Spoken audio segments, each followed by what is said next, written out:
Well, good morning and welcome to this. This is now the 7th Annual Emerging Markets Forum. I'm Kislaya Prasad. I'm the Executive Director of the Center for International Business Education and Research. That's a mouthful. CIBER is what we like to call it. It's been at the Smith School for a while now, and some of you I see from previous years as well, so thank you for coming back. So as a countdown, or maybe as we start looking back at the last 7 years, I don't believe we've ever done this conference in an environment quite like this one. So just think about it. Just this last week, Theresa May called for early elections in the UK with the intention of guiding the UK out of the European Union.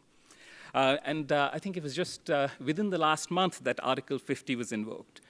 Tomorrow, France is going to the polls, and who knows what will happen there, but Marine Le Pen and the National Front are expected to have at least a strong showing. Earlier this week, President Trump signed an executive order calling for a review of H-1B visas.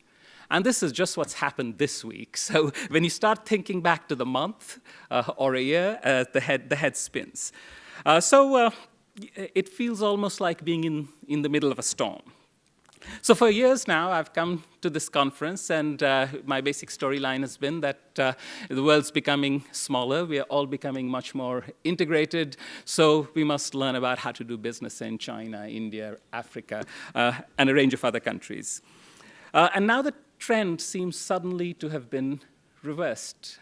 Right? And the Western world, which was such a champion of globalization, suddenly has cold feet and seems to have lost its appetite for globalization.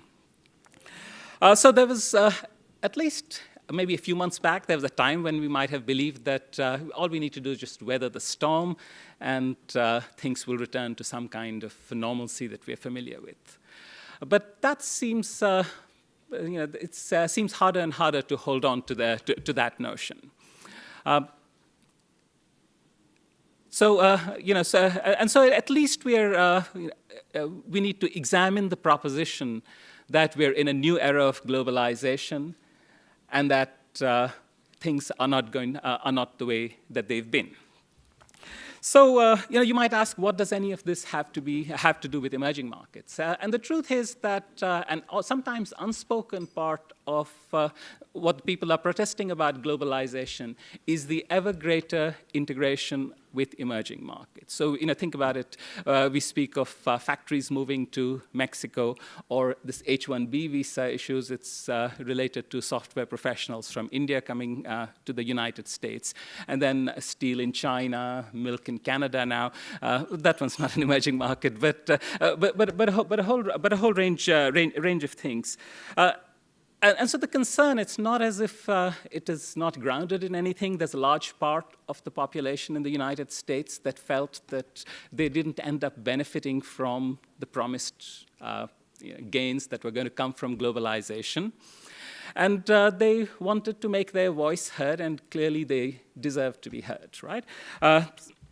So they went to the ballot boxes. What is interesting to me is that something similar has been happening in multiple countries, and hopefully that's something that we'll get a chance to understand today.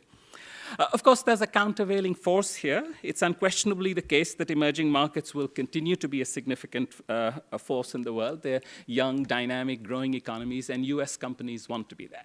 So by the end of the process, as policy is formulated, we expect that US companies will at least try and have their voices heard. We suspect US consumers will try and have their voices heard.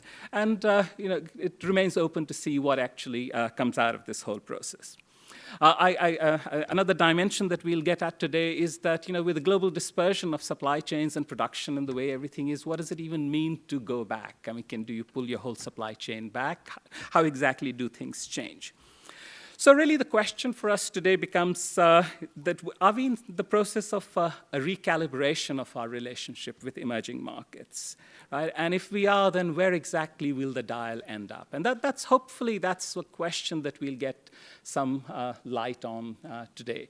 Or well, even if at the end of the day we're still confused about it, hopefully we'll be confused at a higher level about this. So anyway, that's really what we'll be talking about today, and we have a really impressive lineup of speakers today, starting, of course, with the opening keynote, the Senior Vice President of International Policy at the US Chamber of Commerce, Mr. John Murphy, is here. Our lunch speaker is Ted Alden of the Council on Foreign Relations, who will talk about his new book, Failure to Adjust, which talks about how Americans got left behind in the global economy. And when you read this book, you get the sense that we should have seen this storm coming. And so we're looking forward to that as well. My colleague Sandy Boyson will talk about the global supply chain revolution. And then we have two very interesting panels. The morning panel, Ms. Rita Jo Lewis from the German Marshall Fund, Danny Behar from Brookings, and Bill Plummer from Huawei. And so we'll be in a discussion about a range of issues. And then the afternoon panel has two veteran trade negotiators, Ed Brzezinski and Daniela Tavot, and we're looking forward to that panel as well. So anyway, I hope to have some answers by the end of the day, and we can discuss them over coffee and dessert at the closing reception. So hopefully we'll get a chance to chat more openly and freely about that. So with that, some words of thanks of people and organizations without whom this event would not have been possible. So first and foremost, the US Department of Education. CIBER grant to the university from the department makes this event possible, and a whole range of other international programming at the Smith School. So we thank Title VI, and indeed it's a program that does a lot of good, and the mission is a laudable one of increasing international understanding and increasing America's ability to export in a globalized economy. So we hope this program is one that stays around for a while. I'd also like to acknowledge the support of George Washington University CIBER. I see Alexis Gall here, thank you. And also the Colorado CIBER. One of the great things about the CIBER program is that we're a collaborative network, and the encouragement of partners means almost as much to us as the very generous financial support. I'd like to thank and acknowledge the Ronald Reagan Building and International Trade Center. Their sponsorship is with this beautiful space that they've provided to us for several years now, and we owe thanks to them.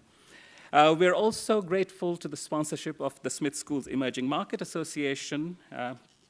You will see the volunteers from the Emerging Market Association. You see them at the back there, and there are others.